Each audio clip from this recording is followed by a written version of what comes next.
الحمد لله. الحمد لله نحمده ونستعينه ونستغفره ومن سيئات أعمالنا من يهده الله فلا مضل له ومن يضلله فلا هادي له ونشهد أن لا إله إلا الله وحده لا شريك له ونشهد أن محمدا عبده ورسوله أما بعد فأعوذ بالله من الشيطان الرجيم.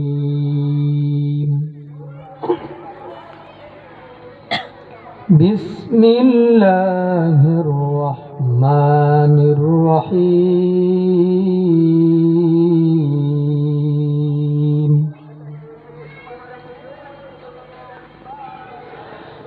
وقرن في بيوتكن ولا تبرجن تبرج الجاهلية الأولى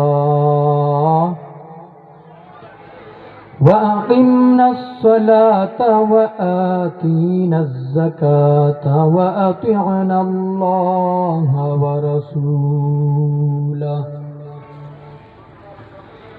صدق الله العظيم.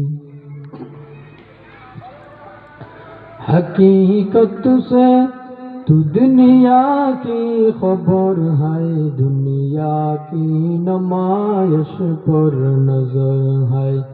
नमियो गुम के अज दुनिया जुदा बाश बुहर कारीर बाशी बा खुदा बश आ इमामुल अव्वलीन अल आखिरीन बखुर सदका रहमतल लिल आलमीन सय्यिदुल कौनैन खत्मुल मुरसलीन आखिरा मतबूद फखरुल अव्वलीन.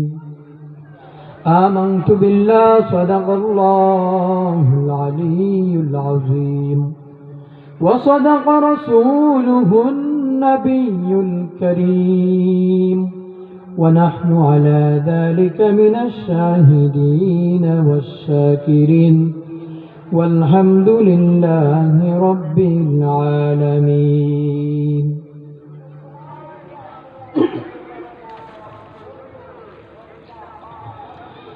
আলহামদুলিল্লাহ. ঐতিহ্যবাহী মান্দাবাদ গ্রামবাসীর কর্তৃক আয়োজিত আজকের এই বার্ষিক মহাসম্মেলনের সম্মানিত সভাপতি সাহেব, মঞ্চ উপবিষ্ট আছেন এলাকার মুরব্বিয়ানে কেরাম এবং পর্দার আড়ালগত আমার সম্মানিত মা ও বোনেরা, সবাইকে জানাই আসসালামু আলাইকুম ওয়া রাহমাতুল্লাহি ওয়া বারাকাতুহু.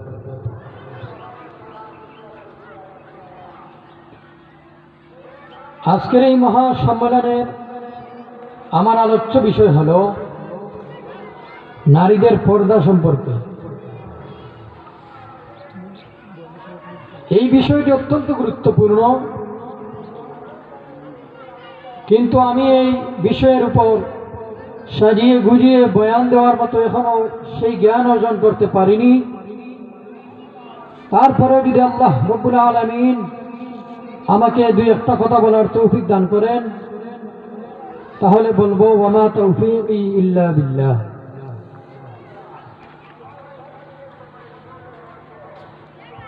আল্লাহ রব্বুল আলামিন এই পৃথিবীতে মহিলাদেরকে অনেক সম্মানের অধিকারী বানিয়েছেন,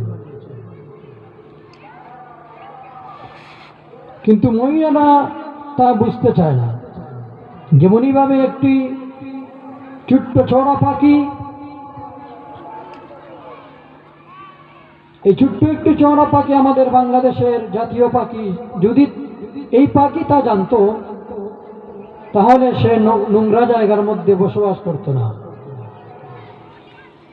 ঠিক তেমনই ভাবে আল্লাহ রাব্বুল আলামিন মহিলাদেরকে এমন সম্মান দান করেছেন, কিন্তু তারা তা বুঝতে চায় না।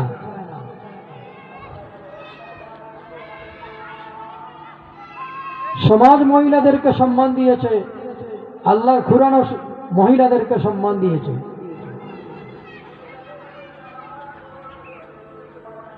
এর জন্য দেখবেন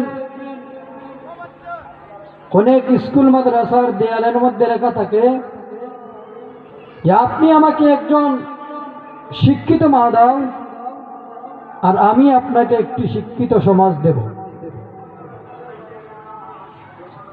এই কথার অর্থ কি? এই কথার অর্থ হলো যে তুমি আমাকে একজন শিক্ষিত মা দিবা, আর এই মায়ের ঘরে যে সুসন্তান জন্ম নিবে আমি তাকে সমাজের মধ্যে উপহার হিসেবে দেব, আর সে সমাজকে ঘুরিয়ে দিবে। সমাজ আপনাদেরকে নিয়ে কি ভালো মন্তব্য করে। এবার দেখেন মহিলাদেরকে নিয়ে আল্লাহর কুরআন কি বলে। আল্লাহর কোরআনের মধ্যে বলেন, ওয়াকারনা ফি বুয়ুতিকুন্না ওয়ালা তাবাররুজনা তাবাররুজাল জাহিলিয়াতিল উলা ওয়াকিমনাস সালাতা ওয়া আতিনাজ যাকাতা ওয়া আতি'নাল্লাহা ওয়া রাসূলা। আলামিন কোরআনের মধ্যে বলেন, ওয়াকারনা ফি বুয়ুতিকুন্না ওয়ালা তাবাররুজনা তাবাররুজাল জাহিলিয়াতিল উলা।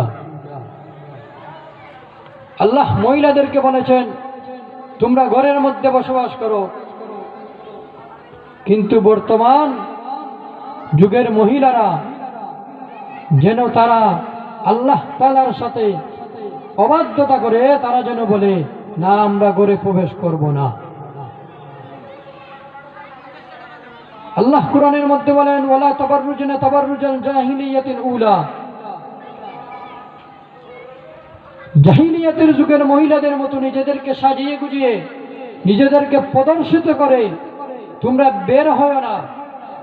বর্তমান সমাজের মহিলারা যেন বলে না আমরা জাহিলিয়াতের যুগে মহিলাদের মতো সুসজ্জিত হয়ে ঘর থেকে বের হয়ে হাট বাজারে চক্কর দেব।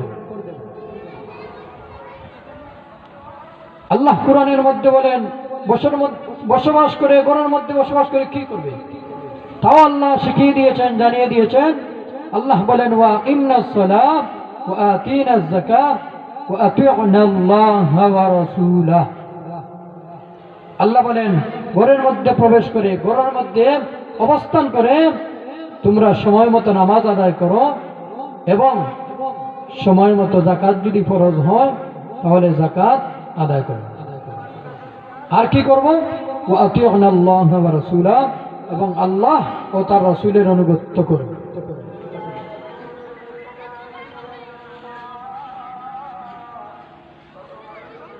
এই হলো মহিলাদেরকে নিয়ে কোরআনের মন্তব্য। অনেক সময় আমাদের মাথার মধ্যে এটা আসে, আমরা অনেক সময় চিন্তা করি যে আগের যুগের মানুষ কত ভালো ছিল। আগের যুগের মানুষেরা তো ঝগড়া করতো না, ব্যভিচারী করতো না, মদ পান করতো না, মানুষের সাথে ঝগড়ার মধ্যে লিপ্ত হতো না।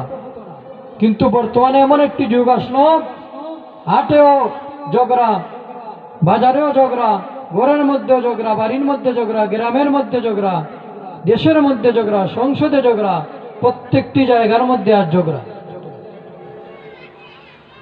এর উত্তর কি? আমরা মনে মনে যে অনেক সময় চিন্তা করি যে আগের যুগ তো অনেক ভালো ছিল, বর্তমান এরকম হলো কেন?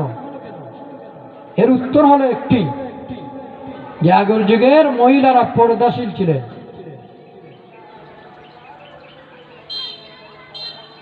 আগের যুগের মহিলারা তারা টাচ মোবাইল কি চিনতেন না, কিন্তু বর্তমান মহিলারা টাচ মোবাইলের এক এক টাচ মোবাইলের মিকার হয়ে বসে আছে।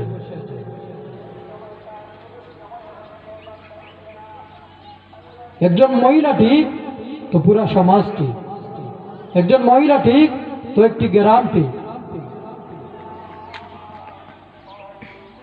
একটি বাঘ যখন সে তার জঙ্গল থেকে বের হয়ে মানুষের চলার জায়গার মধ্যে এসে হাট বাজারের মধ্যে গ্রাম অঞ্চলের মধ্যে চলাফেরা করে, যখন সে তার জঙ্গল থেকে বের হয়ে আসে, তখন হয়তো 2 থেকে 3 জন মানুষের সব জীবন সে নষ্ট করবে।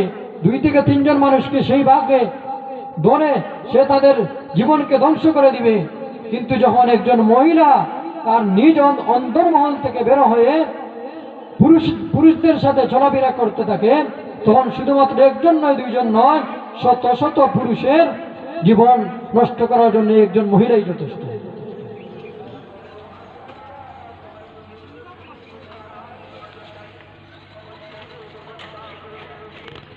ওই যে খাজা মঈনুদ্দিন চিশতির মা, এ কেমন বড় আল্লাহওয়ালা ছিলেন। আগের যুগের মহিলারা আল্লাহওয়ালা ছিলেন, এর জন্যই তো এদের ঘর থেকে বড় বড় বীর সিপাহ, ইসলামের বড় বড় বীর সিপাহ সালাররা বের হতেন, বড় বড় ইসলামের মুজাহিদরা বের হতেন। এর একটি মাত্র কারণ, তারা পর্দাশীল ছিলেন এবং আল্লাহওয়ালা ছিলেন। ওই যে খাজা মঈনুদ্দিন চিশতির মা, একদিন খাজা মঈনুদ্দিন চিশতি সে বাড়ির মধ্যে প্রবেশ করার সময় মুস্কি মুস্কি আসতেছে। খাজা মঈনুদ্দিন চিশতির মা ডেকে বলে, কিরে মঈনুদ্দিন, আজ কি হলো তোমার? আজকে বাড়ির মধ্যে তুমি প্রবেশ করছো আর মুখের মধ্যে মুস্কি হাসি দেখা যাচ্ছে, কি ব্যাপার মঈনুদ্দিন, একটু আমাকে খুলে বলো। খাজা মঈনুদ্দিন বলতে চায় না। মা আবার ডেকে বলে, মঈনুদ্দিন কি হয়েছে বলো। খাজা মঈনুদ্দিন ডেকে বলে, ও মা,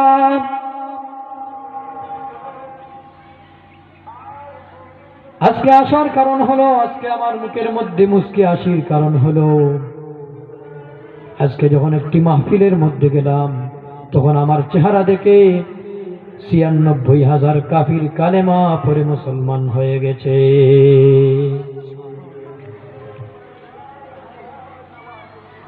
খাজা মঈনুদ্দিন চিশতির মা ডেকে বলে, রে মঈনুদ্দিন, তোমার হাতের মধ্যে তোমার চেহারা দেখে সেই 96,000 কাফির কালেমা পড়ে মুসলমান হয়েছে, তো তোর কি হয়েছে? সকল কৃতিত্ব তো আমার। মঈনুদ্দিন ডেকে বলে, মা, তুমি কেমন কথা বলছো? আমি এত কষ্ট করে আল্লাহওয়ালা হলাম, মুত্তাকি হলাম, আল্লাহর ওলি হলাম,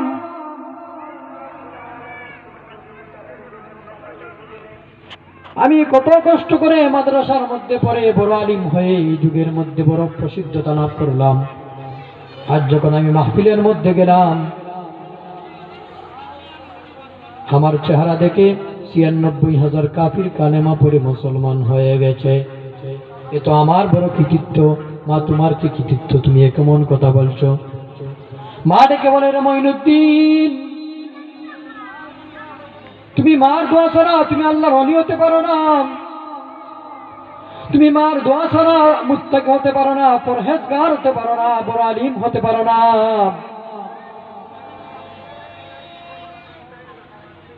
তোমার হাতের মধ্যে কাফেররা কালিমা পড়ে মুসলমান হয়েছে, এর কারণ হলাম আমি। মঈনুদ্দিন ডেকে বলে, মা, এর কারণ কি বলো। মঈনুদ্দিনের মা ডেকে বলে, মঈনুদ্দিন, তুমি যখন এই দুনিয়াতে ভূমিষ্ঠ হয়েছ, তুমি যখন এই দুনিয়ার মধ্যে জন্মগ্রহণ করেছ, সেই দিন থেকে নিয়ে যে দিন থেকে তোমাকে আমার স্থানের দুধ পান করানো শুরু করেছিলাম, সেই দিন থেকে নিয়ে সেই দুধ পান করানোর মেয়াদ শেষ হওয়া পর্যন্ত একটি দিনও তোমাকে আমি অজু ব্যতীত আমার স্তনের দুধ পান করাইনি। খাজা মঈনুদ্দিন চিশতি ডেকে বলেন, মা, তুমি ঠিক বলেছ।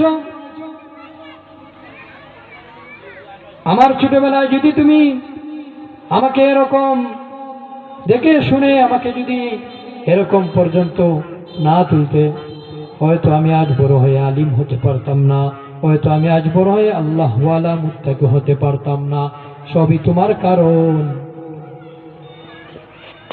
কিন্তু আমার যুগের মহিলারা এমন আছেন যারা সন্তান গর্ভে রেখে তারা টাচ মোবাইল নিয়ে ব্যস্ত। সন্তান গর্ভে রেখে তারা টাচ মোবাইলের মধ্যে ভারতীয় হিন্দীয় গান শুনতে থাকে। মহিলারা, সম্মানিত মা এবং বোনেরা, পরিষ্কার শুনে রাখো, সে খাজা মঈনুদ্দিনের চিশতির মা প্রথম থেকে নিয়ে শেষ পর্যন্ত একটি দিনও ওনার ছেলেকে অজু ব্যতীত দুধ পান করায়নি। কিন্তু আজ তুমি তোমার গর্ভে সন্তান রেখে তুমি কি করছো? আজকে তোমার গর্ভ থেকে, আজকে তোমার পেট থেকে ভালো সন্তান জন্ম নিবে কিভাবে? তোমার পেট থেকে বাধ্য সন্তান জন্ম নিবে কিভাবে? কারণ তুমি সময় মতো নামাজ পড়ো না, যাকাত দাও না, স্বামীর অবাধ্যতা করো, তো তোমার পেট থেকে ভালো সন্তান জন্মে নিবে তো নিবে কি করে?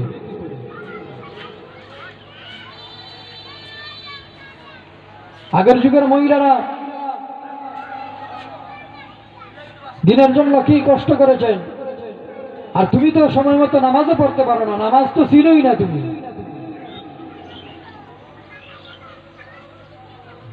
বর্তমানে যে বয়ান হচ্ছে, শুক্রবারে মসজিদের মধ্যে বয়ান হয়, মোবাইলের মধ্যে বয়ান, শুধু বয়ান আর বয়ান, কিন্তু আমাদের হেদায়েত নাই কেন?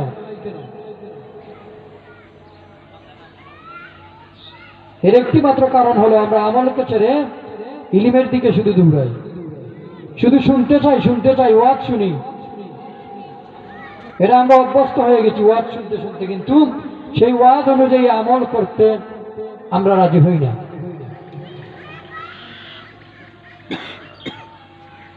প্রিয় মা ও বোনেরা, পরিষ্কার শুনে রাখো, তুমি এই দিনের জন্য কি করছ? তুমি তো দিনের জন্য কিছুই করো না। তুমি তো সময় মতো নামাজ পড়ো না, রমজান আসলে রোজা রাখো না, যাকাত ওয়াজিব হলে যাকাত দাও না।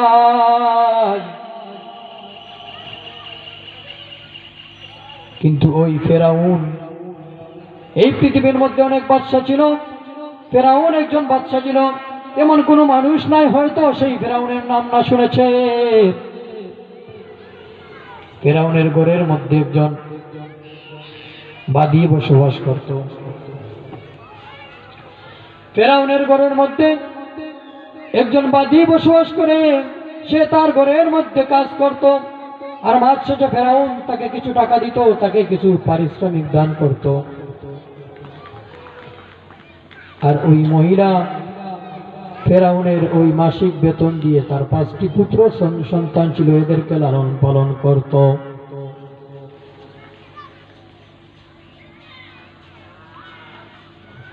একদিন ওই বাদী তার হাত থেকে একটি শিরন পড়ে গেল। এই শিরন যখন মাটির মধ্যে পড়ে গেল, তখন ওই বাদী যখন মাটি থেকে সেই শিরনটি হাতে তুলে তখন বলে বিসমিল্লাহির রহমানির রহিম। কাছের মধ্যে দাঁড়ানো ছিল ফেরাউনের মেয়ে। ফেরাউনের মেয়ে শুনে বলে, ও বাদী, তুমি বিসমিল্লাহির রহমানির রহিম বলে কোন আল্লাহর নাম নিলা? ওই বাদী যখন মাটি থেকে শিরনটি তার হাতে তুললো, তখন বলল বিসমিল্লাহির রহমানির রহিম, শুরু করতেছি ওই আল্লাহর নামে যিনি অত্যন্ত ক্ষমাশীল এবং পরম দয়ালু। ফেরাউনের ওই ছোট্ট মেয়ে শুনে বললে, তুমি আবার কোন আল্লাহর নাম নিলে? আমার বাবাকে কি তুমি সবচেয়ে বড় রব মানো না? আমার বাবা যে ফেরাউন, সে বলেছে ফাকালা আনা রব্বুকুমুল আ'লা, আমি হলাম সবচেয়ে বড় রব, আমার চাইতে আর বড় রব কে হতে পারে? নাউজুবিল্লাহ। ফেরাউন নিজেকে মালিক দাবি করে, মাবুদ দাবি করে, আল্লাহ দাবি করে।